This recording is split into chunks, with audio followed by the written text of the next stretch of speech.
So I'm Dave, and this is Jay, Jay, how are you? and we're here with Brandon from Dismay Comics. Yeah, thank you for having me. Thanks for giving us the opportunity to talk with you. So I just wanted to start out. You have the Kickstarter going for issue number 3 of the Gallows Man, right? And when does that end again? That ends a couple weeks, right? October 11th, pretty much noon Central Time, October 11th. So at time of recording, about 3 weeks left into the campaign. Okay. All right. Cool. And of course, obviously, we're going to have links to that directly in the description box below, as well as all of Brandon's link tree, his social media and stuff like that. So first off, would you be able to tell us a little bit about yourself and Dismay Comics? Yeah. So my name's Brandon Ingram. I pretty much started writing comics around 2019. It wasn't until 2021 where I actually started publishing them. I self-published through Dismay Comics. Dismay Comics is kind of my publishing line that I created and go through, and I've put out books like Dismay Avenue 1 and 2, which are like my horror anthology series. Then eventually The Gallows Man, we're up to issue 3, and Tales from Town City #1, which is like a spin-off anthology comic within the Gallows Man world that follows like minor characters and stuff, and hopefully a lot more along the way. Hopefully there's more titles. There's definitely going to be more books from these 3 titles, but I absolutely love it. Like I love writing comics. I love making comics through Dismay Comics, and there's multiple projects I'm working on right now that I hope to get into some other publishers, even if they're small indies. I hope to just help spread my artwork like a virus. Hopefully a good virus. Well, it's been good so far with the Gallows Man. Thank you. Well, where did you come up with the name Dismay Comics? So it actually first was Dismay Avenue, trying to come up with a name for the horror anthology series. Like these were the first thoughts, was Dismay Avenue, coming up with that title. That took a little while. Some inspiration for that came from like love for stuff like Fear Street, which is R.L. Stine's older Goosebumps essentially, but it's not as creative as Goosebumps. All of Fear Street books are always like teenagers in high school, where it's like, oh, like one of our friends is a killer, or are they a killer? Then at the end it's like, yeah, they're a killer. That's almost every Fear Street book. But that was a big part in creating the name inspiration for Dismay Avenue, something like scary equivalent and like a synonym, and that's how Dismay came, and then Avenue, kind of that it was a good fit for an anthology sort of thing. And then so that took a few hours in a day to come up with. Then like 5 to 10 minutes was Dismay Comics, because I was like, oh crap, like I gotta publish this. I have to have some sort of publishing name. I was like, Dismay Comics. Yeah, there we go. I'll pull a DC Comics, where they had Detective Comics, and now their publishing line is just DC. I'll just do that. It works. So you decided to create your own comic. You've been doing it. You've been thinking about this for a long, long time, since you were like really young. Oh yeah. I grew up in a interesting space of superhero media. Like I grew up on Ang Lee's Hulk. I'm not saying it's good, but that was my first theatrical experience. I remember. I grew up on the Sam Raimi Spider-Man movies, and then when I was like 7 or 8, I got a shoebox of comics at a yard sale, and it was just 70s, 80s, 90s stuff, just a random mix match of comics. Amazing Spider-Man, Action Comics, more obscure Marvel stuff like DP7, and it's random back issues. It's like part 5 of a 12-part story. It's like issue 100 something. And but I got into it. Like I just like tore through. I was like, oh, this is great. I don't see the ending. I don't see how this arc ends, how the story ends. I see at the very end of this issue, Spider-Man is hung up over a vat of acid. It's like, oh, I guess that's where the story ends for me, because I don't have a comic shop near me at that time. But no, I that's where I got my love from comics, was early on then. And then in high school, starting to pick up monthly, picking up the new titles that were coming out and stuff with New 52 and stuff like that. But that's kind of where it all sparked. Were you jotting down little stories back then too? Like when you were like thinking about like to kind of start it? Yeah, it was one of those things where whenever I graduated high school, that's when I was doing a bunch of writing. Like it was like my main hobby was just writing screenplays and stuff like that, and short scripts. And at that time I was like, oh, I guess I just randomly got into liking writing. This is interesting. This is weird. But then in retrospect, I looked back and saw cases in my life where it's like, oh no, I did like writing. Like there are multiple areas in my life where I was younger, where I was writing. When I was 10 years old, I published a book, put that in quotations, because it was a book that I was 10. My school had this program thing where you could pay $50 and they'd publish like 2 hardback copies of your child's book, sort of thing. It's kind of a ripoff. $50 for how crappy it felt. Yeah. They were definitely scamming parents and kids with that. Nice. But with it, so I wrote this story down. It was basically a Joyride meets Texas Chainsaw Massacre story. It's not good. It is just a straight up ripoff of those 2 movies. But it was 10-year-old me writing those, and I wrote it in like this little notepad, like one of those flipping notepads. I wrote it all in there. I had awful handwriting. I still do have awful handwriting. I'm left-hand. I write weird and all that. So I went to my mom, and how you do this book that's going to get published is, it wasn't typing. You didn't type it out and stuff. They gave you some sort of line paper that you had to write, and then they'd basically scan it and put it into the actual book, sort of thing.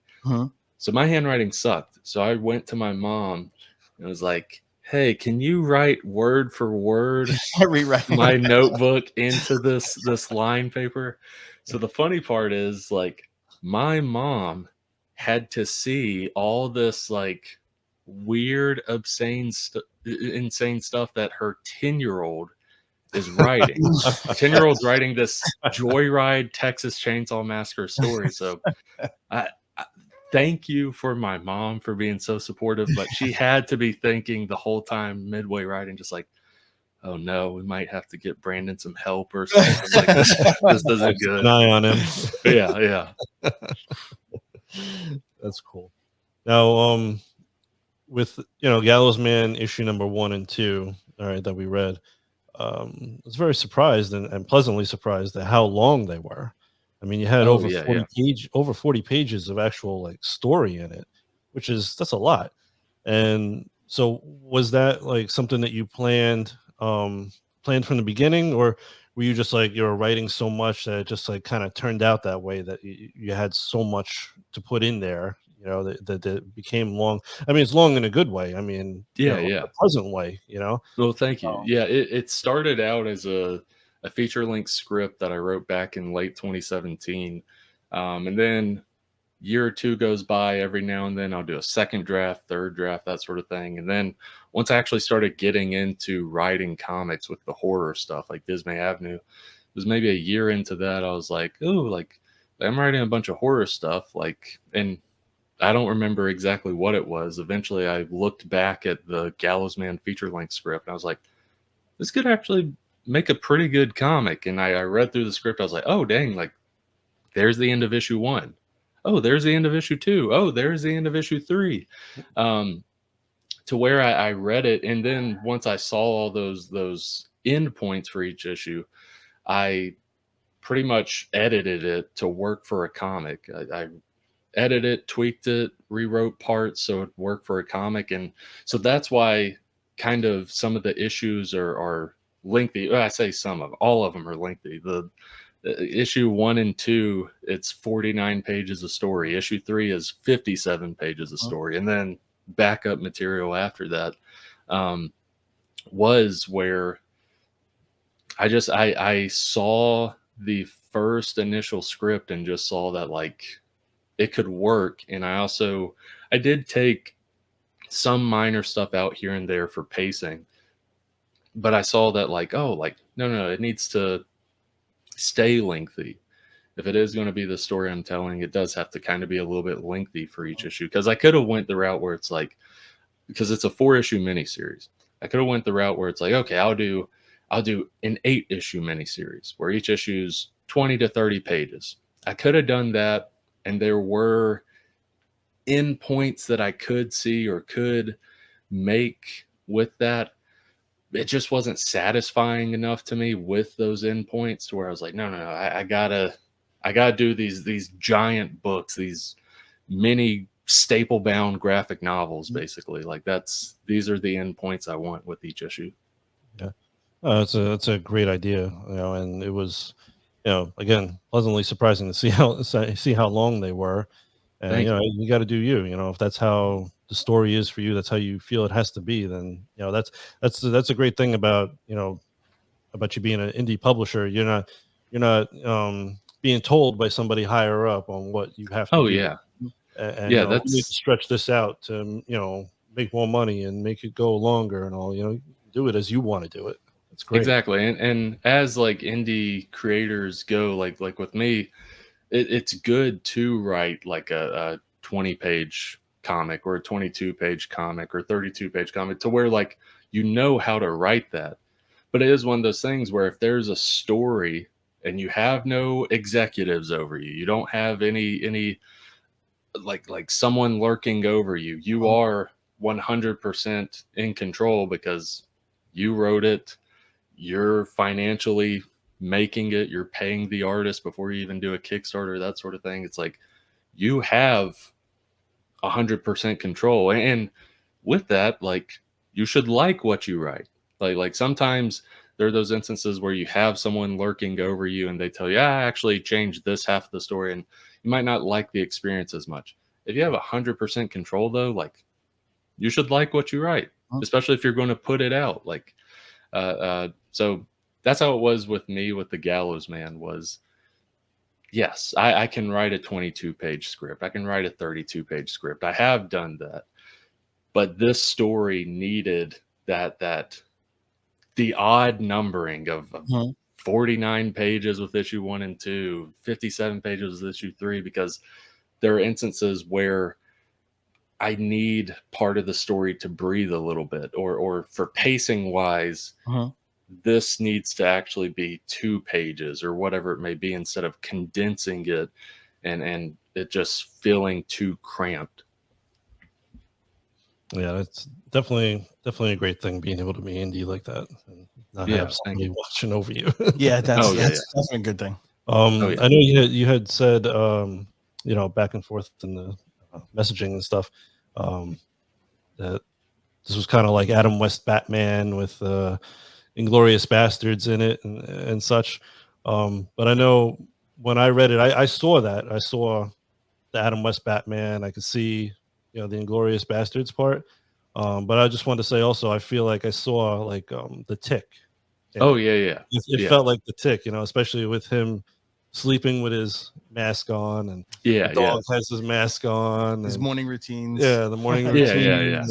The way the villains, the villains were and stuff like that. So I thought that was really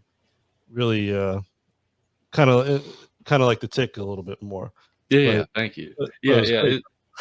It's one of those things where the Golden Age or satire of Golden Age hero, it's not a brand new thing. It's not like, hey everyone, here's this thing that no one else has done before. I do a spin on it, but I mean, you have stuff like the Tick, you have stuff like Flaming Carrot, and then a whole bunch of other stuff I probably can't remember or think about. But it is one of those things where like you haven't seen this in a while, at least with like the Tick, with like the super chipper hero sort of thing. And with the biggest inspirations for me were that 60s Batman show, which I haven't even seen a full episode of. It was literally just clips Really? online, the running with the bomb over the head and little clips and memes that you see online. But I got the gist. I got the feel of it. I still haven't seen it because I don't want it to like subconsciously affect like me writing any Gallows Man stuff and possibly altering it without me really knowing. I will watch it once all Gallows Man stuff is done. I'll binge it. But that was like a big thing where the inspiration was, okay, so you have Adam West Batman where he goes for a punch. He's about to punch the bad guy and goes bang, pow, blam, has that go over the screen before the punch connects. And then once the blam goes away, you see the aftermath. You see the bad guy on the ground, or you see him in handcuffs, whatever it may be. With me, it was like, okay, you do that. You have the bam, plow, whatever it is. The aftermath, though, is guy breaks his neck on a desk. Guy gets his leg snapped. Guy, in issue 3, it gets even gruesome, like more gruesome. Guy like splatters into a wall, like just all kinds of stuff. It was taking that fun campiness of 60s Batman / some Golden Age and Silver Age vibes, and throwing in like the 0 to 100 violence that you can see in Tarantino movies sometimes. Like the biggest example with Tarantino and how he does that is Once Upon a Time in Hollywood. That movie is pretty straightforward drama. It's good. The last 20 minutes goes 0 to 100. It is insane. What happens at the end is just holy crap. Like that's out of nowhere sort of thing. With the Adam West Batman, I mean, come on, I'm sure you saw the clip. You got to love the clip with what the heck is it? The shark on his leg, and he's got the spray, and he's spraying the shark, and it falls off. yeah, it's hilarious. So with the Gallows Man, like in particular, like that character and that world, what was it that like sparked that particular idea? Like the Gallows Man. This is what this is what I'm gonna write, and this is how this is what that world is gonna be about. Like the Gallows Man himself. Like how did that come? Yeah, it was kind of a mix of stuff in terms of like the initial thing was in 2017, like with writing the feature length script before turning it and rewriting it for a comic. At that time, this was October 2017, it was peak of superhero media in terms of saturation. It's just everywhere. Like Infinity War just came out 5-6 months before. Endgame's coming out in like 4 months, 4 or 5 months. So peak saturation of superhero stuff. You also see like Netflix and all these streaming services picking up just the most random superhero IPs and stuff. Yeah, just it's everywhere. And at that time, I was writing horror and different stuff like that. And I was like, I do love superheroes, and I would like to write a superhero thing, but it's just so saturated. Like I want to do something different, or at least different for the times, what we're in. Because especially in 2017, I saw, and I'm not saying this is a bad thing, I saw a lot more like serious drama type comics. Even with your superhero stuff, it's a lot of serious drama stuff, which can be good. Like Tom King. I love Tom King books. Like Tom King's one of my favorite writers. I don't always want to feel like and read and be like, man, war is bad. War is truly, because that's a big theme with Tom King books is war is bad. Or with Jeff Lemire. I love Jeff Lemire. Jeff Lemire is one of my favorite comic creators, comic writers. I don't always want to look at it and nearly cry and be like, oh, these father-son relationships. Oh, like they're great. They do hit, but sometimes I just want something like fun. Sometimes like kind of dumb fun. Yeah. Just to something funny to just read and just laugh at. Like so it was ultimately that driving factor of like I want, if I'm going to do this, I want to do a comedy.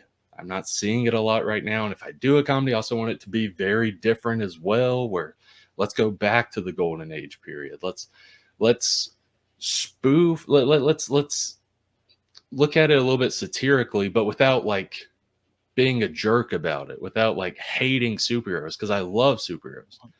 I don't want to be like the boys comic where whatever you may think about it, Garth Ennis is a fantastic writer. I love his Punisher Max stuff, but it's very clear through most of his books that I've read, Garth Ennis hates superheroes, or he thinks they're stupid. At least he thinks this is dumb. Superhero stuff is dumb. And I didn't want to do that. I want to poke at it a little bit, have a little poke at it, but I don't hate superhero stuff. And so it was really that driving thing.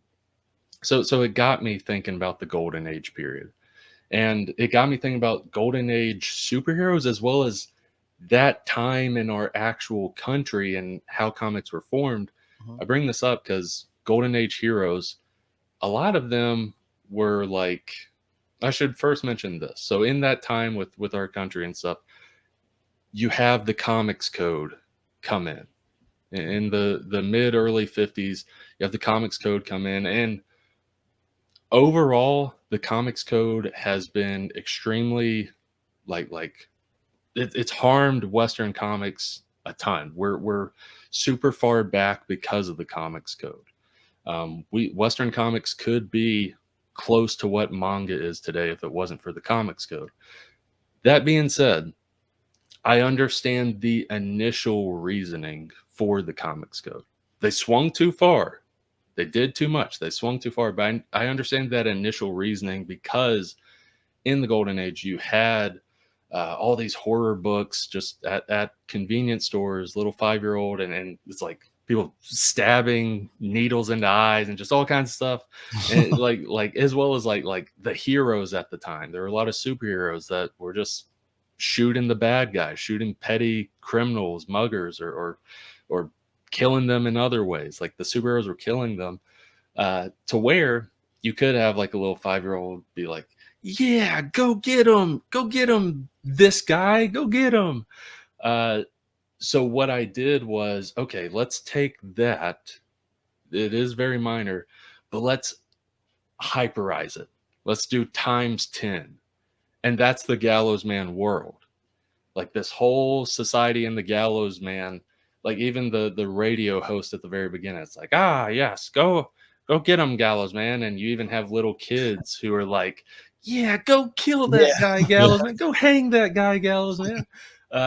Just hyperizing it. This society that has become like the Gallows Man society is completely desensitized to violence, because you see people like Gallows Man violently kill someone, and then it's like, oh, thanks, Gallows Man. Like you saved the day. Like it's you can read into the Gallows Man with that sort of sense of this society desensitized to violence in a hyperized way.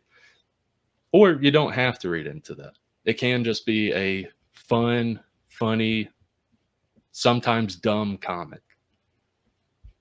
It was a lot of fun reading issue number 1 too. Yeah. I did just one quick question about it though. What's like the time period? Do you have like a particular time period in there that it's taken place in? Because I know it's definitely not taking place now, because I know that sandwich that him and his boss always buy is definitely not $1. Nowadays it'd be like $10. But like, is there a particular time? Like, is this during like World War II or like right after World War II? I never put a specific date because I have a specific date in the script. 1942 is what I have in the script, but I never put a specific date in the comic because I'd rather just people see it. And also not like bash you over the head of like, look at all this old stuff. It's just like little stuff here and there. Like you see cars, you see like these 40s looking cars or late 30s because people have used cars sort of thing. It's 1942. Just have these little elements of that time period without it being like Madam Web, where Madam Web every second has to tell you, hey, it's 2003. Here you get Pepsi. Look at the Pepsi logo. Look at look at Mountain Dew Code Red. Mountain Dew Code Red came out a couple years ago. Look at this. Look at that. It's like you can have it set in a time period without bashing people over the head with, here it is. Here's the time period. Remember, we're in this time period. Gotcha. How did you come together with the interior artist Helen Bolton?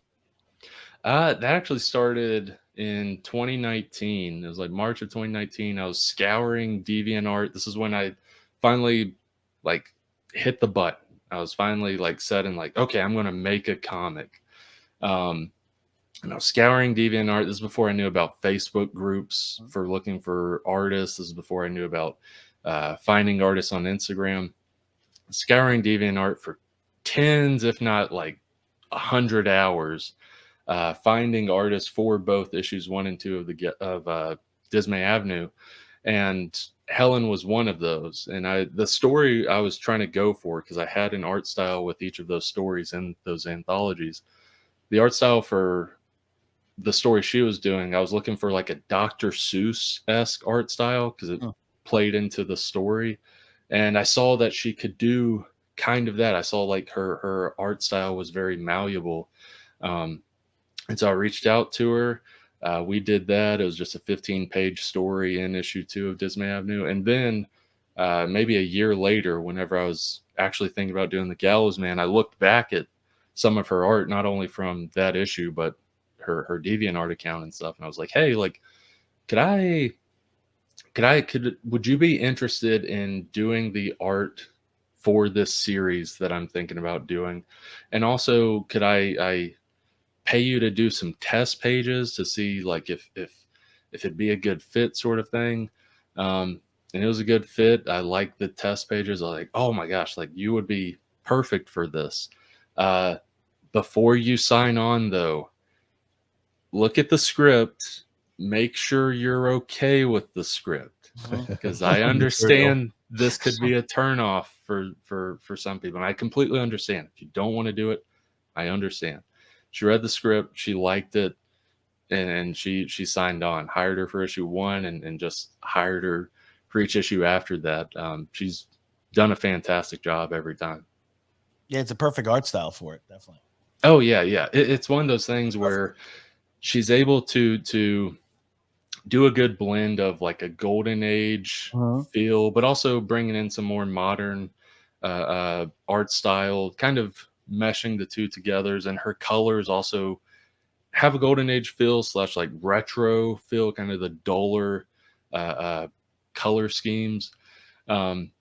Yeah, she does a great job like every single time, and it's just fun to work with her. And was it kind of the same thing with your cover artists for the books? So with the cover artist, the main cover artist, Thomas Tikas, he actually reached out to me.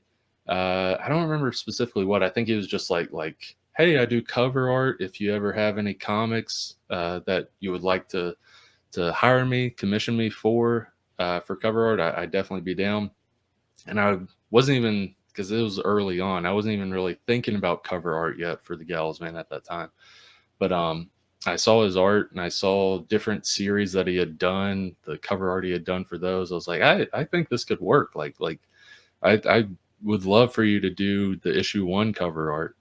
And he did that. And then like from there, it's just like, after I saw the first issue cover art, I was like, oh yeah, just do all 4 issues. Like I'll pay you. I'll commission you for every issue. Like it works perfectly. And then Rick Alves, who's the variant cover artist, I reached out to him because I think I was following his page at first, his Instagram page, and I really liked his art style.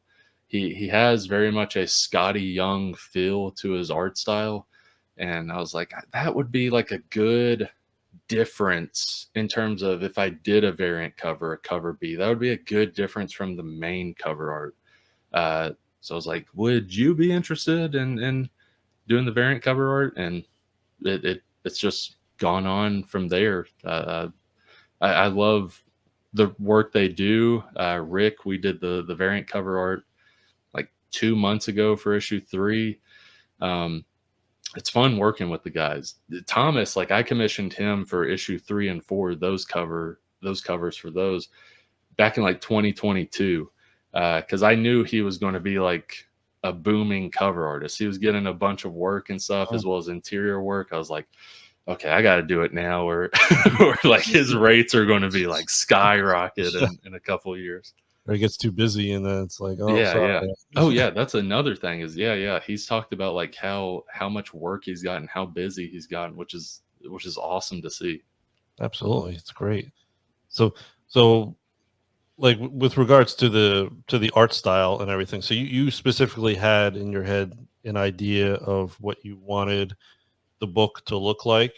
Is that right? Or like, did Oh, you yeah. have a collaboration with the artist and kind of be like, oh, let's kind of tweak it a little bit like this to make it look this way and such? Or With each story I write, I usually have an art style in mind. It doesn't have to stick to that. It can always like change and be somewhat similar, but it can be different.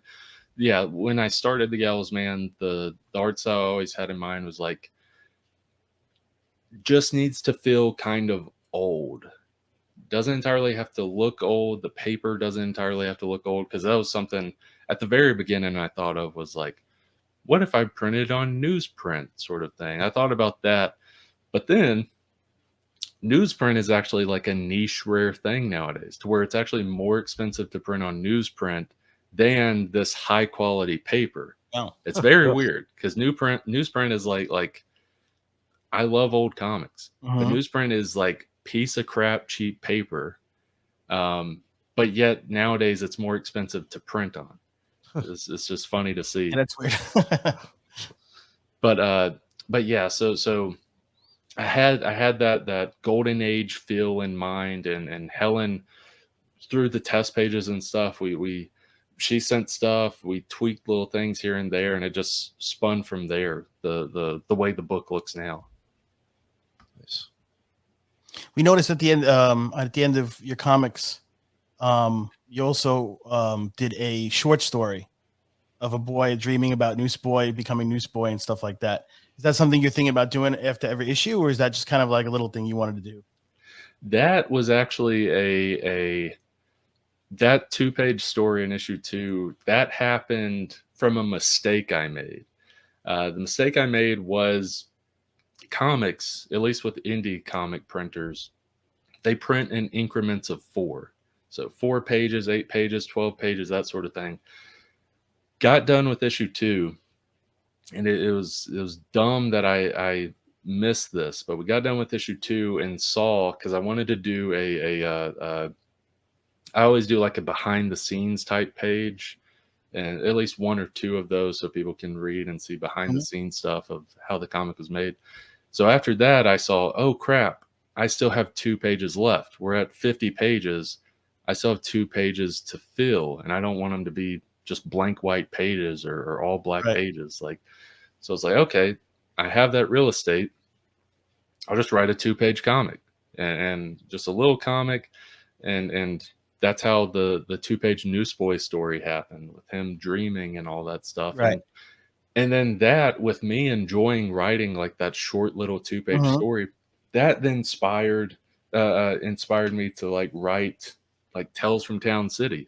Like I was like, oh, I like writing these little anthologies of these smaller characters within this world, to where it's like, I'll just make a comic series with that, following the homeless villains and them trying to use expired coupons, the super pets and them slaughtering poachers, like just random stuff, to where it all spawned from a mistake I made of not noticing the page increment,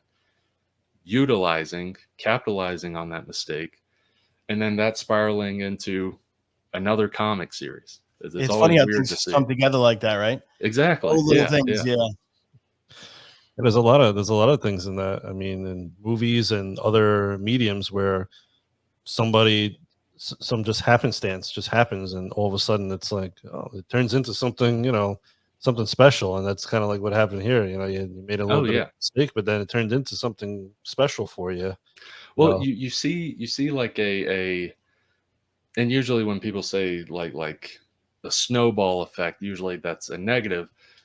I'm going to use it as a positive here. You see the snowball effect of this mistake being made, and the 2-page comic happens, and then a whole issue of this happens, like a whole comic, and then there's going to be at least 2 more issues of this, and then you see more of that happy snowball effect of the main artist in this, Juan Romero. I'm working on another series with him that we're going to pitch to publishers and stuff. And it all started from a mistake I made in not recognizing the page count. Yeah, it's amazing how that works out. You know? Yeah. So regards to the upcoming issue number 3, what can you tell us about it? Yeah. So with the issue number 3, for those that have read the Gallows Man issue 1 and 2, there's this underground Nazi threat, essentially. Like there's Gallows Man. It's this satirically over the top and campy world of superheroes, and the Gallows Man and his team, they're trying to stop this Nazi threat that has infiltrated their city, not only to save the city, but also to avenge the Gallows Man, the death of his former mentor. And you see that a lot with issue 1 and 2, or at least Gallows Man's struggle with that and trying to stop this threat that has popped up again. Issue 3 picks up like time wise, like basically 20 seconds after issue 2. Gallows Man gets captured in issue 2, and issue 3 starts off with the big bad of the book, Major Swastika, doing the classic Bond villain or just villain spiel of, all right, I have you captured. There's definitely no way you're going to escape. Let me tell you all of my plans of what I'm fixing to do. So that's where it starts, but then it just goes from there. There's car chases. There's just a variety of stuff. It's 57 pages just in issue 3. That's just story. But yeah. And you said it gets a little bit crazier, right? Before that's, I guess, and stuff. And it's funny that you mentioned the Bond villain thing, because he does kind of reminds me a little bit of like Blofeld. This guy, yeah. Like Major does. Swastika, like is definitely he's like the classic villain, like a classic Golden Age villain or classic Bond villain type thing, where it's like, this is a bad guy. Not only because of like his mask, like it's clear his mask is, as well as like his ideology sort of thing, but also through the actions he takes. Like he's very much, oh yeah, this is bad guy. This is 100% clearly bad guy. When he killed his own guy there with giving him the punch, I was like, oh crap. Yeah.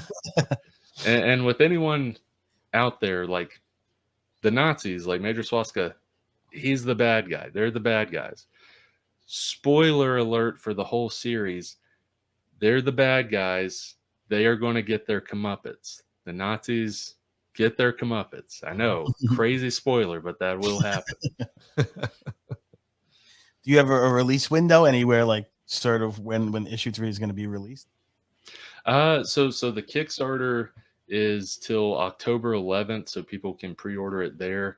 In terms of shipping and delivery, by January 2025, it's likely going to be before that. I always put a little bit later, like usually whatever I expect the delivery date to be on Kickstarter, I'll add 1 or 2 months just in case something comes up, whether, and it's usually not me, it's usually the printer, or it's usually the printer. Not this time. I'm working with a good printer this time, but there's been 1 or 2 things in the past where the printer has delayed it like a month, but this one, they'll get it on time. So by January 2025, people will get their books, but it'll likely be before that, likely like December. Okay. Cool. Now, I know the last update you had mentioned about a stretch goal that that was coming up. Did you reach that stretch goal yet for that? It was a 5-page story, I believe you said. Not yet. We're really close to it. It's Okay. that stretch goal is 1,750. We're really close to that stretch goal. When we hit that, all backers will get a 5-page PDF of a comic. It's going to be in Tales from Town City #2, but Tales from Town City issue 2 and 3 are kind of on the back burner right now because of all these other projects I have going on, like with Gallows Man 4 and Dismay Avenue #3 and all the other ones I'm working on. So that's on the back burner. It might be a year or two before Tales from Town City #2 comes out. But we've had this 5-page story done for almost a year. And I just want people to be able to read it, like to check it out, because it's very funny. Because Tales from Town City, it fits within the Gallows Man world. And that story specifically takes place in the middle of issue 2. There's an event in issue 2 of the Gallows Man where Gallows Man, he's on his bike and he's about to go to work, and there's some kids across the street and they're like, "Hey, Mr. Dickerson, got any apples today?" And he's like all sad and gloomy. He's like, Yeah. "No apples today." And he rides away and they're like, "Oh, okay, Mr. Dickerson." The 5-page story picks up following the little kids, like right after that, of like, "Oh no, we didn't get the apples. Like, what does that mean? What are we going to do?" And it goes to them going to the hospital. Their teacher is in the ICU. Their teacher's in the ICU, and the doctor like knocks on the door. It's like, "Children, please tell me you're able to get them. You're able to acquire these apples." And they're like, "No, doctor, we weren't able to." And the doctor comes in and is like, "Oh, this is bad. Without those apples, your teacher, like her daily diet of apples, like she's just not going to be able to make it," sort of thing. And essentially they have to pull the plug on their teacher. It's very it sounds very dark here, and it is very dark in the story, but it is like dark comedy. It's done a lot better in the story. It very much, because the story is called An Apple a Day. It very much plays on the saying, "An apple a day keeps the doctor away," as well as like teachers and their, I don't know how that became a thing in media. Teachers and their love for apples. But yeah, That is super cool that you could take like that you're doing like certain like issues and you're kind of expanding on it on side stories. I think that's super cool. yeah, thank you. Like, just it's these little things that are always fun. Like Tales from Town City has had a couple of those where like there's a 4-page story in Tales from Town City #1 that follows the mortician, Mr. Johnson from the Gallows Man series. He has to stay overnight and he has to cremate these villains' bodies. And he cremates like the bodies of the villains from issue 1. He cremates the body of the frog, the walrus, jackal. He cremates them. And as he's cremating them, he's like, I just don't understand you villains' names. Like it's always like animal based, and some of them I get, because like you call yourself the frog, you're dressed as a frog. That makes sense. You, on the other hand, you call yourself the walrus. I don't know. I'm not really seeing it, but I guess you do have like a whiskery mustache. I guess I'll let it slide. But you, the jackal, I don't understand that at all. Like you're wearing like a green gangster suit. That has nothing to do with the jackal. Like, call yourself like the Green Gangster. It's not a good name. It's better than the Jackal, though. And it's just like him, like just talking to himself, like talking about these villains' names, all while he's cremating the bodies. It's dumb fun. And probably while he's eating too, because I noticed in the comic every time they're doing work, they're eating at the same time. Yeah, that was like an intentional thing of like at that time, hygiene and germs isn't like what we know it today, but they would know like the dangers of that sort of stuff. It was just hyperizing it of like, yeah, like as they're like dissecting the bodies and stuff, they're just eating their French fries and stuff. Yeah. That was always funny to see in there. But that's really cool though, that you can pull out these little stories from these little moments in the books where it was just like, you really wouldn't think twice about like that incident, like with the kids and not being able to get the apples, you know. But but then to know that there's something else happening right Yeah, after yeah. that moment is that's really a cool thing, you know. To Well, get, I like doing that sort of stuff here and there because it's me and my buddy sometimes we'll just be talking about like movies and like this character that pops up and talks to this character, and they might be in the movie for like 30 seconds, and then the main character goes away and you follow the main character. But sometimes we'll just come up with like dumb little jokes or dumb little pitches of like, what happens to that character he talked to like for that 30 minutes? What after the main character goes away, what does that weird character do like right after that? And we Mhm. always like to go down those little rabbit holes. that's a great one to go down. It's a good idea. Good Mhm. thing to talk Thank you. about. As far as are there any other stretch goals that you have in mind for this Kickstarter? Anything that you want to share in regards to that, or you want to just keep that kind of like a surprise when it, you know, when you kind of Uh, get to this? the ones we have up right now, and if it goes past this, we do have other ideas for stretch goals. But I'll hold on to those till we hit these. But Okay. the one we're going for now is 1750, and that'll be the 5-page PDF comic.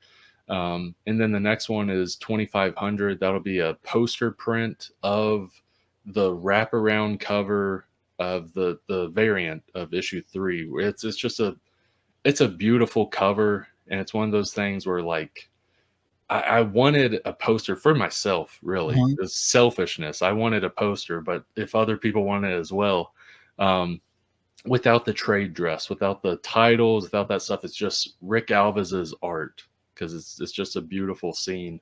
So if we hit 2500, everyone will get that poster print, that 8x10 poster print. Nice, nice. Nice. The virgin variants are always so cool because you see everything. Oh yeah, You don't have the title and the date and all that other stuff in there. The virgin ones are just so nice. oh yeah. I like it a lot, and like I said, with that poster, it is ultimately a selfish thing. I just want one for myself, and if everyone else wants one as well, they get one as well, sort of thing. I'm sure plenty of people are gonna want it. Definitely. As far as are there any like conventions that you're going to for the rest of the year, or any conventions that you're thinking about maybe attending like next year, having your own booth and showing off the books and such, or no? There's probably no more this year. That's the downside with where I live. I live in North Florida, and there's not a lot of conventions in this area, like this part of the South, that are within like 4 or 5 hours away, sort of thing. Yeah. To where it's slim pickings for people in my area, including fans of going to conventions.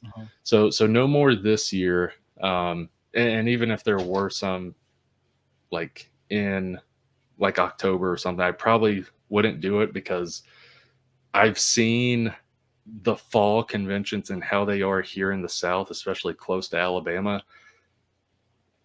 If it's on a Saturday, people will be there till about 2 p.m. Then it is empty because Hmm. Really? college football is playing, Oh Alabama yeah. Roll Tide is playing. Like that Mm. is where everyone is at. That Yeah. is where everyone's focused on. So it's a big thing down here that with us comic creators and stuff, we try to maneuver around, like even with planning conventions and stuff. But no more this year. Next year, there's a few that I'm going to do. There's a few small conventions in my area that I'm going to do. I'm going to try to do Heroes Con next year in I think that's North Carolina. I'm going to try to do that. Mm. Okay. I'm looking forward to that because it's a comic convention about comics. Yeah. It's insane to think about. But yeah, I'm looking forward to doing that one. Yeah, I'm hoping that one day I can make it to Heroes Con. I know I've seen a lot of people in the comic book community on YouTube and all went this year, and I looked at the website too, and like you said, it seems like it's like one of the only comic conventions that was just about comics. I Mhm. mean, there was Yeah. no big like whole celebrity thing and all that. It was strictly about showing comics and and comic creators and that sort of thing. And that's something definitely that like kind of missed that. Yeah, they need more I of yeah, those. wish it was more like that, you know? you don't see a lot of that. It's definitely like the biggest convention that is focused on comics is Heroes Con. There are conventions that do have a focus on comics and stuff, but they're a lot smaller. You have like SPX, which is focused strictly on indie comics. You have a variety of smaller shows focused on comics, but this is kind of the only big one there is that is like, hey, like this, all of this started out as comic conventions. Mhm. We're going to make sure we stick to comic conventions. But How it used to be. Yeah. yeah. I miss that. I mean, I miss the old days of the conventions. We used to go into New York City a lot, and you know, you win. It was like $10 to get in or whatever, but it was all Yeah. you know, it was comics and like action figures. You had all the comic book creators and stuff there. You might have like a celebrity here and there or whatever, but that wasn't the big draw for the show and all, you Yeah. know, and everything was just so much. It was so much cheaper too. I mean, you know, Oh, nowadays yeah. it's insane, you know, trying to get into the conventions and you know how many people go and how crazy it gets and all. But Oh, I yeah. miss those old, just you know, it's just about comics and just about Yeah. like Well, you know bringing what? the creators. It's good because it gives focus on the artists of the comics. Like I think a lot of this other stuff that they add in these Comic Cons kind of takes away from them a little bit, which I don't think is fair. You know what I mean? They should really dedicate comic conventions, certain comic conventions, just for the artists and the writers. Oh, yeah. And, Well, I say you know? if it's in the title of the convention, if it says comics or Exactly. Comic-Con, like Right. that should be the focus. Because I understand like pop culture conventions and stuff, like fan expos and stuff. They're not calling themselves a comic convention sort of Yeah. things. Where it's more passable for me with that sort of stuff. But if you are calling yourself a comic convention or a Comic-Con, where the heck are the comics? Like at the very least, they should be the majority of stuff. And majority could be 51%.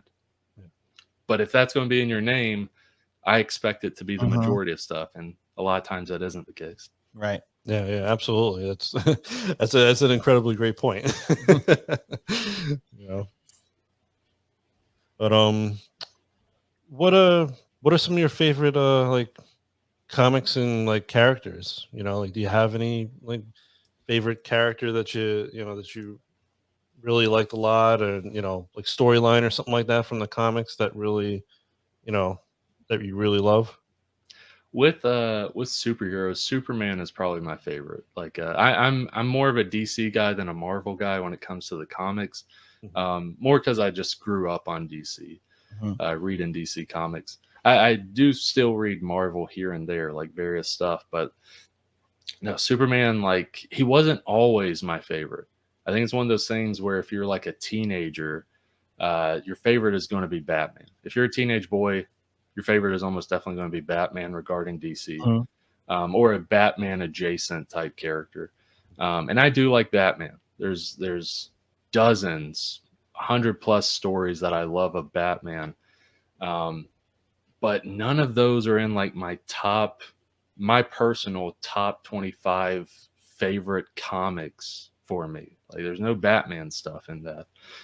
Whereas like Superman, as I got older, like I didn't see him as the typical thing you see people label Superman as, is like, oh, he's just a Boy Scout, he's a fuddy-duddy, he has all this power. That's so boring. He has all this power. Like, how is that fun? Where's the stakes? And it's like you don't get it. Like just read some of these good classic Superman books. You'll understand, you'll get it. Like, yes, there's All-Star Superman. Everyone points to that. All-Star Superman is good. I do recommend it. It's definitely top 10 Superman comics. There's more Superman stuff than just All-Star Superman. Like there's more great Superman stuff that's like equal, if not sometimes there's one I think is better than All-Star Superman. Like Tom King's Superman Up in the Sky. It's a fantastic book.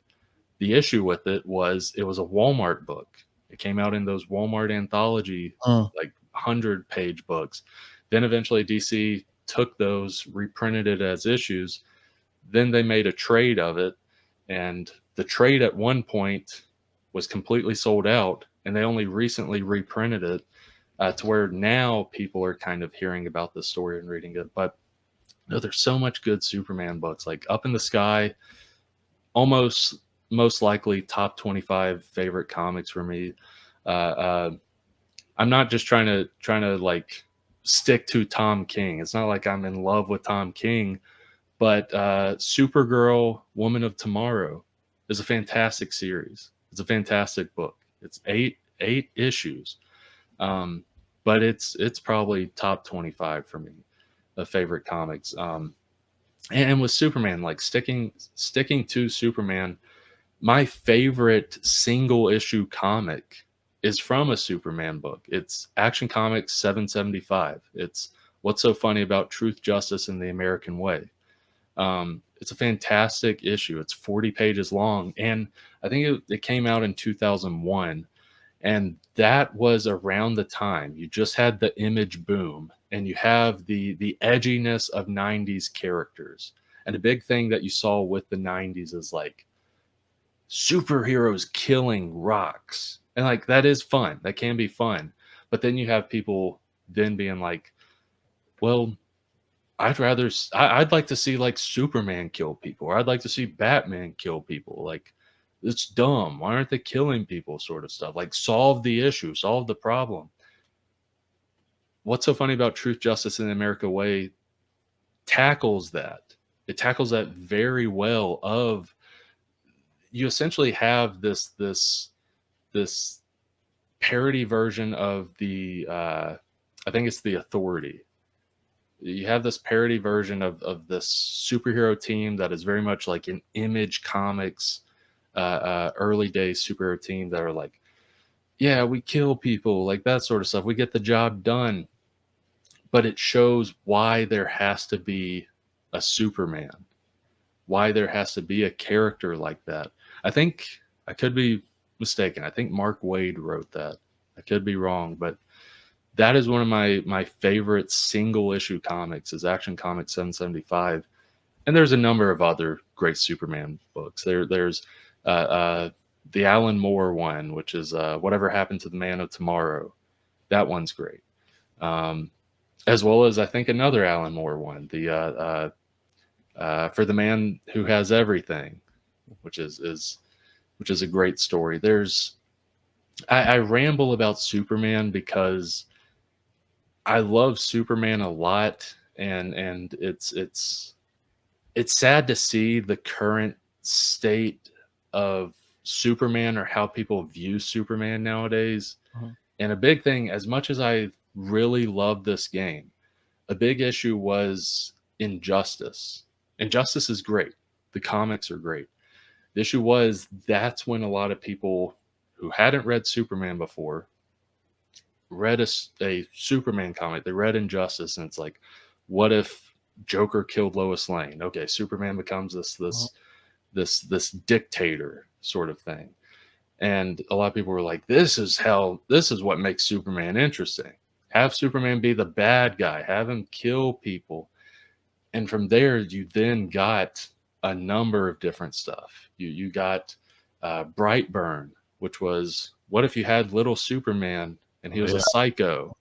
You then had The Boys. Like, you had the comic before, but The Boys, the show, you have Homelander. It's like, this is what's interesting, a psycho Superman. And you have multiple other instances to where the average person who looks at this nowadays says, what makes Superman interesting, or what can make Superman interesting, is make him the bad guy, make him the villain, make him kill people. And it's sad to see that. And I mention all that to say, I think James Gunn could turn the tide on that with the new Superman movie. I hope he can. We'll have to see. Yeah, hopefully he can. Yeah. I mean, with Superman, I mean, I love the old Christopher Reeve Superman. He was my favorite. And one of the things I remember seeing a video where somebody pointed out that, like, that first movie, he really doesn't fight anybody. He's not throwing punches and really doing all this stuff. He's just doing things to save people. He's like Superman, I feel like he's more like he's a symbol. It's what he should be. Yeah. You know, a symbol of how you should be, of how people should be, and that sort of thing. And I feel like they kind of have gotten away from that more recently, particularly with the movies and such. Like I love Henry Cavill as an actor and all, Mhm. but and I thought he could be a good Superman, but those Oh, movies I yeah. feel like they didn't give him enough to work with, and it was just so dark and Yeah. gloomy and everything. And it's just like we want him to Superman should be bright, it should be happy, it should be like, you know, inspiring people, you know. Yeah. But You hit it on the head Mhm. of and I saw after I read Superman Up in the Sky, I then read like some Amazon reviews and I wanted to see like people's takes.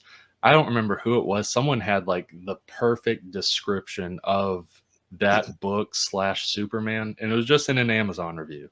It's just a random place, but yeah, Superman is this being that we can aspire to be exactly. as humans. He may not be human, but it's something we can aspire to be. And we will struggle. Superman struggles. We will struggle. We will face adversity, but still aspiring to be that. We're obviously we're not going to have like all this power and all that stuff, but that's not what makes Superman Superman. Yeah. Like he happens to have godlike powers. But wait, what makes Superman Superman is who he is on the inside. Like from yes, his ancestry on Krypton, but a big thing is Superman grew up in a farm town in Kansas with Ma and Pa Kent.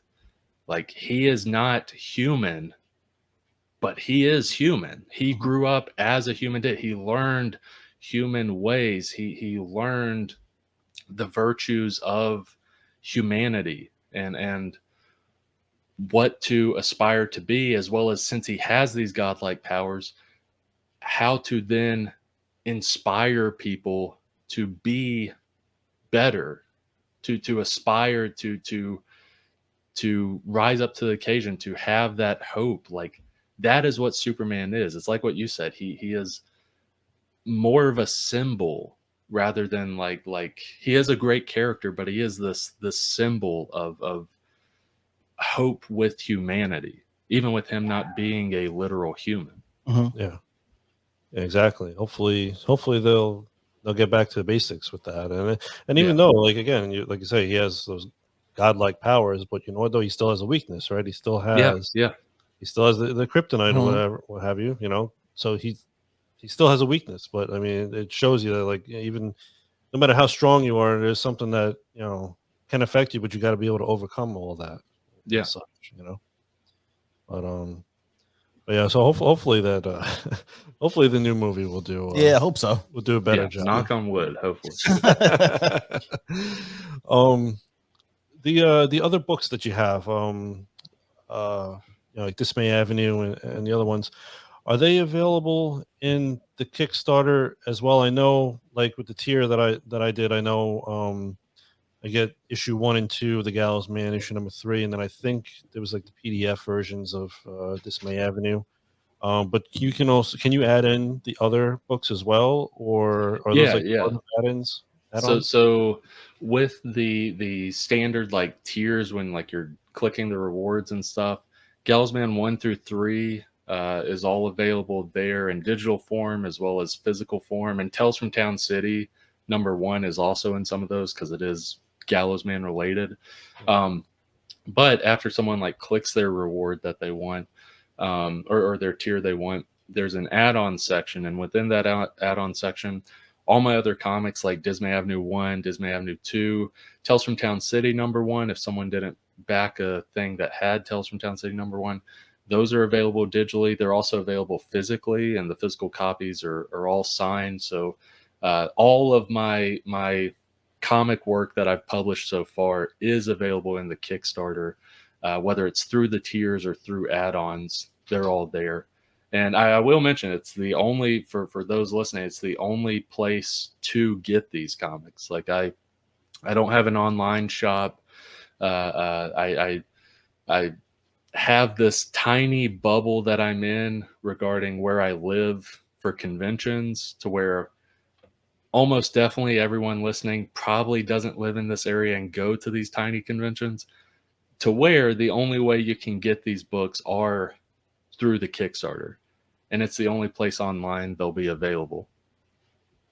What made you decide to use like Kickstarter instead of like some of the other ones that they have out there? Like, is this one? I mean, I know there's a lot of stuff on Kickstarter. I know it's like probably the most popular one, but like, was that the reason, or like ease of use? That's a big reason, is Kickstarter, its popularity with people, its popularity, as well as it's built up a name, it's built up a brand of reliability. Now, if you rewound 10, 15 years ago, Kickstarter wasn't that good. There were YouTubers that like there was literally a series on YouTube called Kickstarter Crap, that like it was literally like 50-50 whether it was good stuff or bad stuff. Not even with comics, it was just Kickstarter as a whole.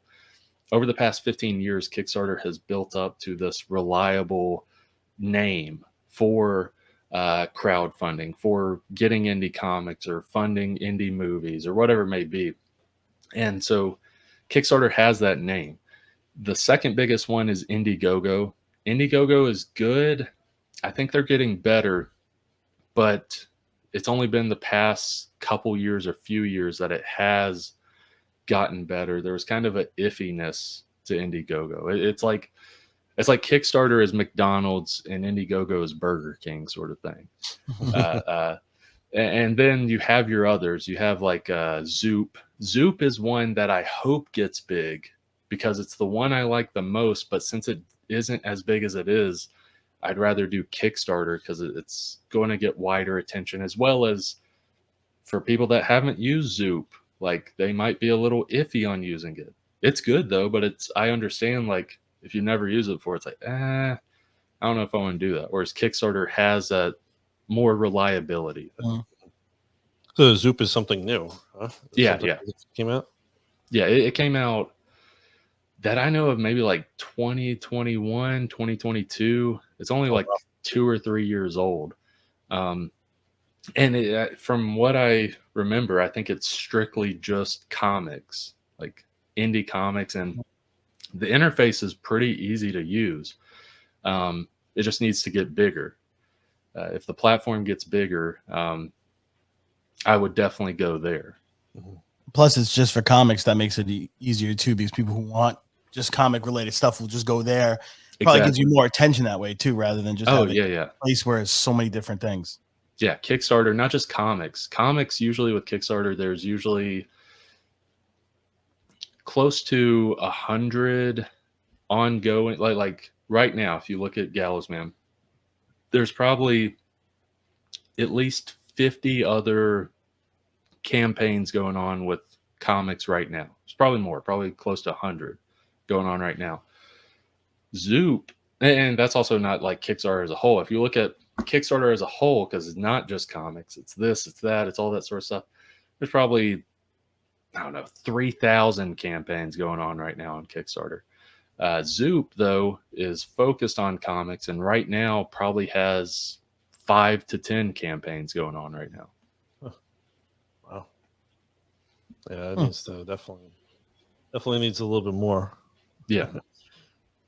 But so how does it feel being though an indie publisher though? Like, I mean, you're a real indie publisher too. Dream come true.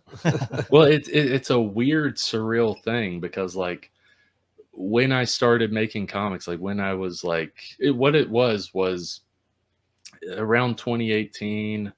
I was like thinking about making a comic as like a bucket list thing. Like with Dismay Avenue, I had these horror scripts. I was like, as a bucket list, just like one horror anthology. That'd be cool to have, just a single comic. That'd be great.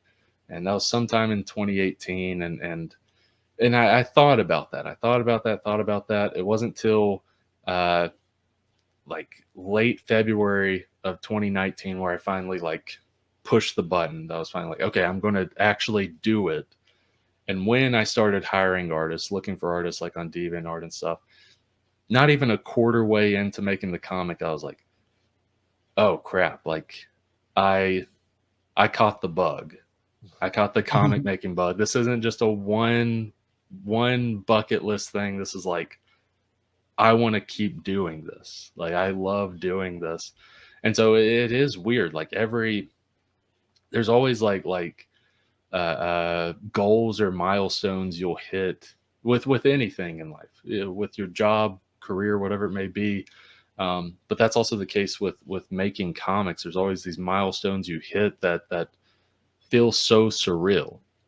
Like it's always something. Like the very first thing I remember is like getting a single page back through email of one of those horror comics when I was first making. I was like, holy crap, it's like it's real. Like I'm seeing it on my computer right now.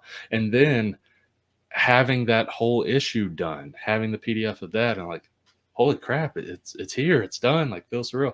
Then printing it and holding it in your hand of like, oh my gosh, like I made this. This is wild.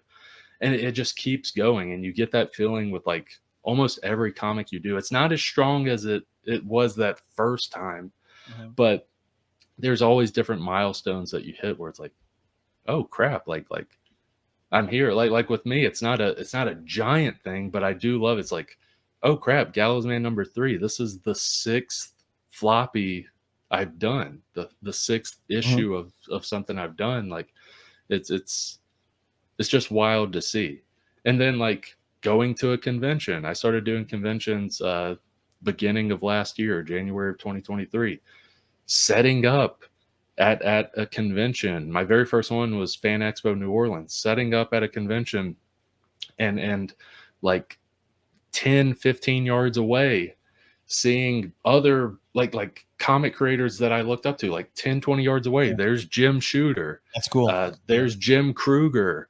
There's another Jim. There's a bunch of Jims in comics. I'm sure there was another Jim. Like just seeing all these people that you read their stuff that you look up to, and now you're like 15 yards away.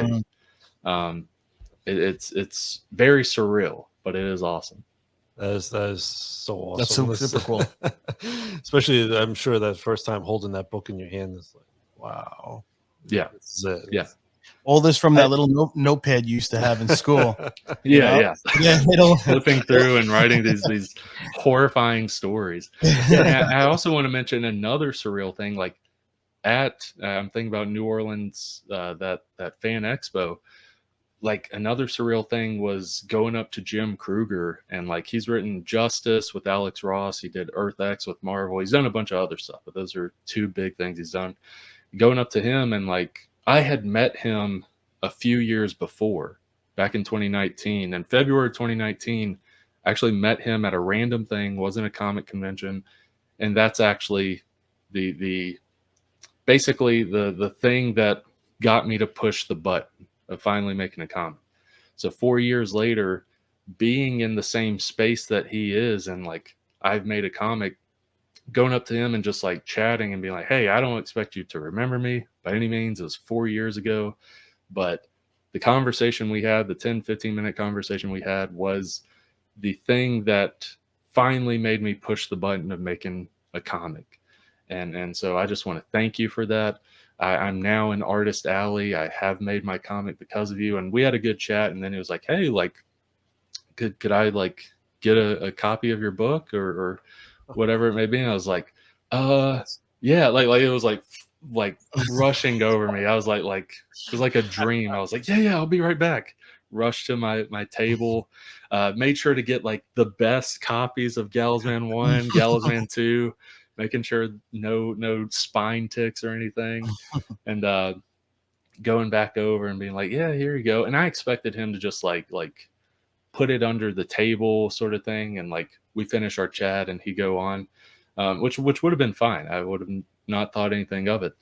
But he opens the first issue, like takes out the bag and board, is flipping through it. He looks at the credits page, or he's just flipping through it. And he starts like reading some of it. Like he's like reading it. He's like laughing. Like he reads issue 1. He was on, And if you guys read issue 1, there's the part where it's the flashback with Gallows Man. And he's in Major Swastika's like base. Like they're like in robes in that base, and Major Swastika gives the guy sulfuric acid in the water and sort of stuff. He reads like 2 to 3 pages of the Major Swastika scene. He also reads it out loud, and he's like reading it in that voice. Like he's like reading as Major Swastika, like, oh, would you like some refreshments? And he's like laughing and stuff. And the whole time I'm just like, oh my God, what is happening right now? This is like I'm just like, this is a dream. This is weird. This is wild. And then we finish that conversation, and I go back to my table sort of thing. And this was a Sunday. This was the last day of the convention. The convention ends, we go to the loading docks, me and my buddy, we're taking my cart. And this is maybe 7 hours after that encounter with Jim Kruger, 7-8 hours after that encounter. I'm loading up in the loading dock, and I hear it's dark. I hear from a distance, I'm like, oh, hey, Brandon. It's like, who's that? And I see it's Jim Kruger. Like he's walking over to me. His car is the car right next to me in the loading dock. So as I'm loading my stuff up, he's right next to me loading his stuff up. And we have a tiny chat here and there with talking, and basically like, oh, it's good to meet you. Have a good day sort of thing. And take care of Brandon. And me and my buddy, we go to drive off. And I was like, man, this was such a great day and all. And 5 minutes into us driving off, I think I never told Jim Kruger my name. I never introduced myself. I never told him my name. But yet, in that loading dock, he said, oh, hey, Brandon, which meant he looked at the credits page of the comic, saw Brandon Ingram, remembered that for like 7 or 8 hours. And then when he randomly sees me in the loading dock, says, oh, hey, Brandon. Very tiny thing, but it's stuff like that like sticks with you. Right. Like that was almost 2 years ago. I'm probably going to remember that and tell that story 100+ more times, sort of thing. It's awesome. It's those surreal moments. Oh, you know, he liked it. I mean, he took the time to go through it and even go through all the look at the credits page. Right. Yeah. I mean, I don't expect anyone to go through the credits page. But hey, that's absolutely an amazing story. That really is so awesome. Jesus, thank you. I think it was at the end of issue 1. I like the thing you put at the on the back of it there of like the reviews or whatever. It had Grant Morrison. Yeah. It's like I've got it right here. It's like well, I can say it is a comic book. And not that one. And then, the other one. Boy, do I feel sorry for whoever had to raise this so-called writer. The writer's mom, that one. Yeah, because it was my very first published book. I hadn't had anyone review it or send it to any review sites or anything like that. So it was like, I'll just have fun with this sort of thing. Yeah, that was awesome because I started reading that and I saw Grant Morrison. I was like, oh, wow. Shit. And then I saw that part. Then I saw that part in the bottom there. I was like, oh, okay, there it is. It's like, that's freaking cool. But all right, so for the Kickstarter, right? I mean, last I saw, I mean, it's going well, and we're at, I think 202% funded. Right? Yeah. I think that I remember. I looked at it earlier today. I think it's 1,516 right now in the funding. Like we're double the funding goal. It really is just let's reach for those stretch goals, and anyone that is interested in the book, backing it before the Kickstarter ends, because it is the only way to get the book is through the Kickstarter. And it funded, I mean, fast, right? I mean, that was like the first day, right? Yeah, within 40 hours, like we hit the 750 funding goal. It's crazy to see, because I assumed we would hit that 750 funding goal maybe around the 72-hour mark, maybe within the first 4 to 5 days. But it was crazy to see how quickly we hit that. And then like within 6 days, we hit our first stretch goal. And then now we're on to the second stretch goal, and we're only a third way into the campaign. It's awesome to see. That's great. That's great. Still got plenty of time. You said just want to re-clarify, it was October 11th, right? Yeah. October 11th, noon Central Time is when it ends. And I always reiterate to people, if you are interested, it's only going to be online, or it's only available through this Kickstarter online. I don't have an online shop. Maybe I'm shooting myself in the foot there, but the reason I don't is I at least for now, I don't want to. I love Boom Studios. I love the books they put out. I love the creatives they have. Boom has also made great business decisions and stuff. But there was something that's still irked me, and it's been like 2 or 3 years since they did it. They did the Berserker book, the Keanu Reeves book, and they did a Kickstarter for that for issue 1. Yes. My issue with that has nothing to do with the book, has nothing to do with the creative team on it. It's strictly the business decision they did. They did the Kickstarter where you're paying $15, $20 for the book, like most Kickstarter sort of thing. But then about 3 months later, 3-4 months later, you could walk into your local comic shop. There's Berserker #1. It looks exactly the same. That's the thing, is like if it was different, I'd be okay with it. But same exact book 3 to 4 months later, and it's $3.99 on the shelves, or $4.99 on the shelves. I don't want to do that to people.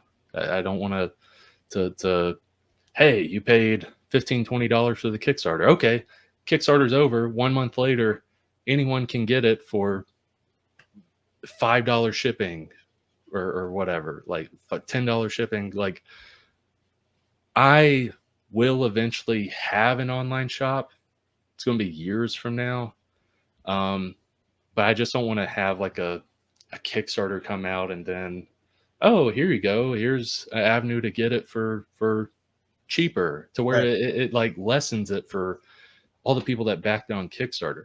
Now, I will say, if people do that, that's okay.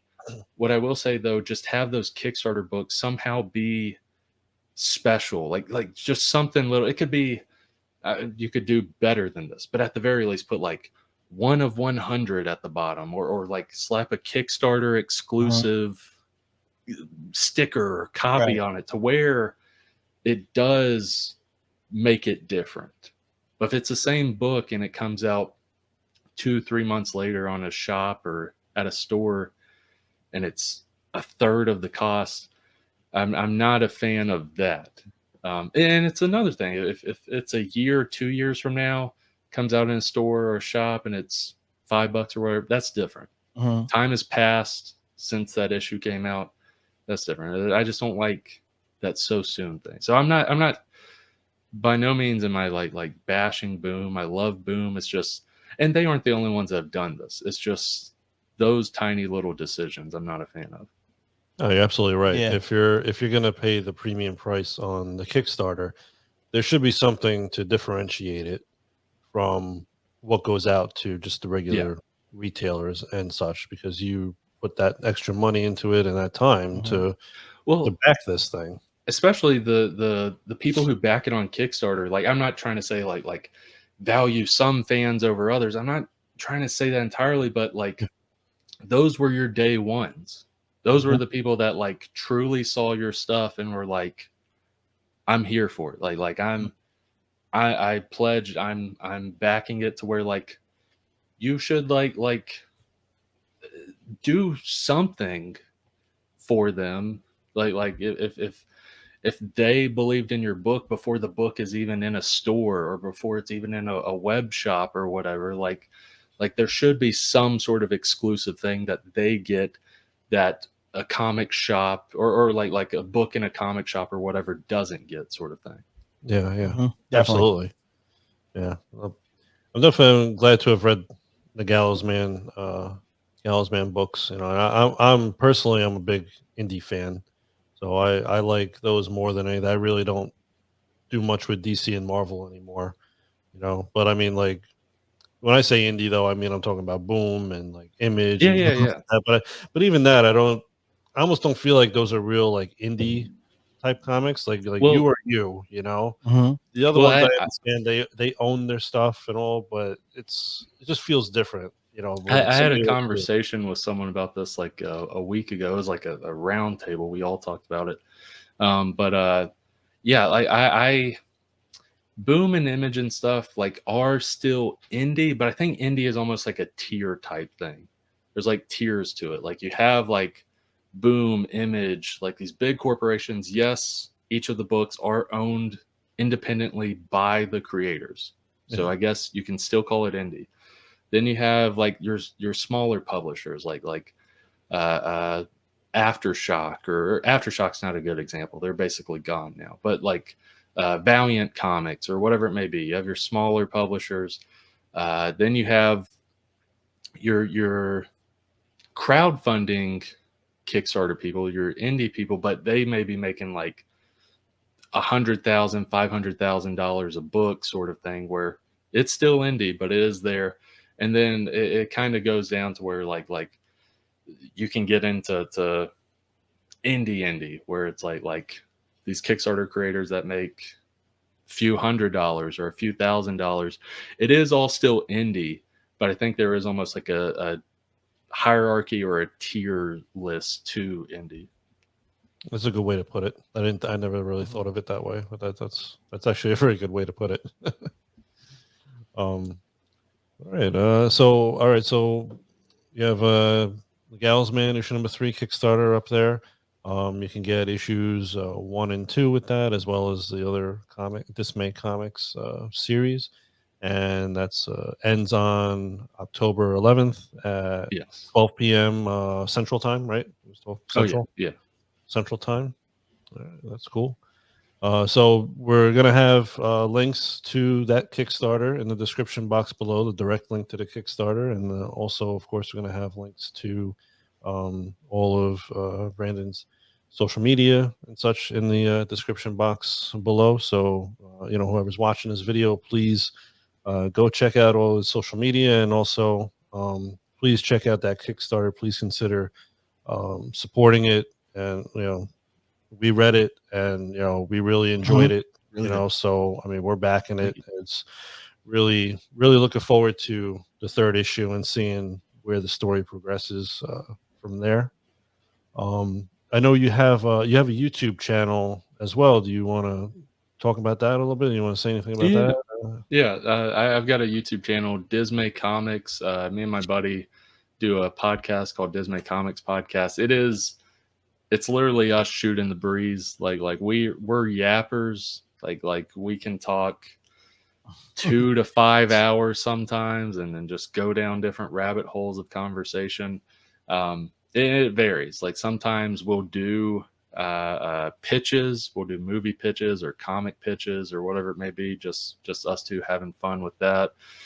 Sometimes it can go into deep philosophical conversations. Sometimes it can just go into dumb conversations. We're just diving deep into talking about Batman's poop or whatever it may be, just like just random stuff. And like I mentioned, we're yappers. We made, I think it came out a couple weeks ago, like a 2-hour discussion about the 2024 The Crow and 1994 The Crow, and just talking about that, reviewing the current Crow movie, and why, obviously, this, everyone should probably know this. The 1994 movie definitely is better, but diving deep into why it's better, sort of thing.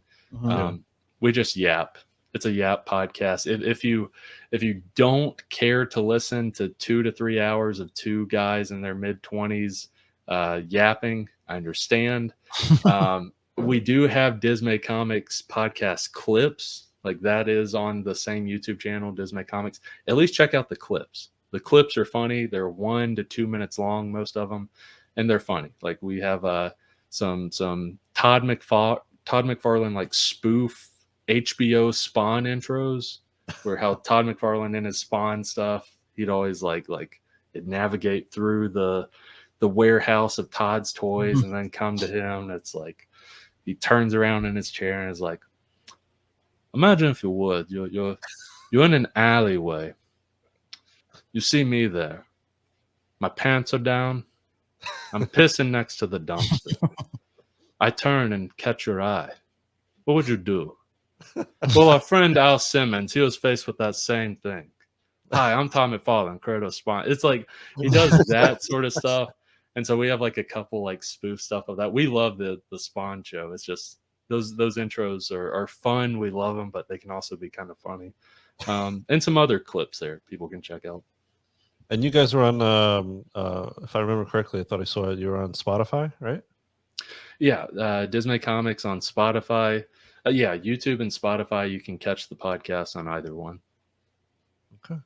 Cool. And so again, you know, all those links are going to be in the description box below. And then again, please, anybody that hasn't checked out the Kickstarter yet, you definitely should give it a try. Okay, it was Gallows Man 1 and 2, great reads, and I'm sure issue number 3 is going to be just as good, if not better. And also, again, you have those other books that you can add in there that I'm sure are going to be great reads as well. So, you know, Brandon, really, thanks a lot. We really do appreciate you taking the time to talk with us and, you know, giving us this opportunity. You know, it was a lot of fun. It was really, really cool. Thank you. We really do appreciate it. Yep. Congratulations on everything. Yeah. Yes. Congratulations. And of course, you know, good luck with everything. And, you know, and again, I know just one other thing. I know you mentioned something about pitching, you know, your books to other publishers and that sort of thing. But definitely just make sure that if you do that and, you know, somebody likes it and they want to take it, just make sure they don't completely take it from you, you know, make sure you keep that. You keep that creativity for it, you know, keep it yours. You know what I mean? It's one of those things where like I'm going to, because there's 2 series that are currently being made that I'm going to publish, try to go with some sort of publisher and see if they're interested in. But if one a publisher is interested, but they have too much oversight into it, where it's like change this, and this, like change all this stuff. Yeah. I'm going to be like, no, thank you. I want it the way it is now. There might be 1 or 2 tiny tweaks that could happen, but if it's changing all that, no, I'm good. Or if a publisher doesn't pick it up, at the very least, the first issues of these series, I will at least publish in Dismay Comics and make a Kickstarter for. At the very least, I'll do that. So with those 2 series, people will somehow at least see an issue 1 from both of those series in the future, whether it is with a publisher and they carry it on and you see the series go with them, or if it is through me, you will at least see 1, if not a couple issues with those. So at the very least, those will see the light of day, but I will make sure, like, I'm not going with the publisher if they're going to change a whole bunch of stuff with the story and with the art, because me and the artist, we made the thing we want. We know it's good. We believe in it.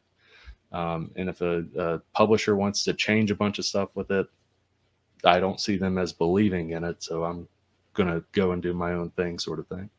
Absolutely. Absolutely. Definitely stick with that, you know, because too many things, I feel like too many things get, you know, sold to, you know, whether it be movies or TV shows or even, you know, comics and stuff. And then things radically change, you know, and you hear about it, you know, how things radically changed from one thing and just totally different. But like, you know, definitely do you know, and make sure that you can put out what you want to put out.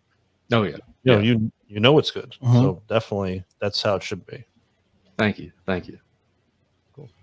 Well, you know, again, thanks very much, you know, again, for the opportunity to, you know, speak with you today. And again, you know, everybody, please go check out the Kickstarter and, of course, subscribe to YouTube channel and, you know, check out those videos on YouTube.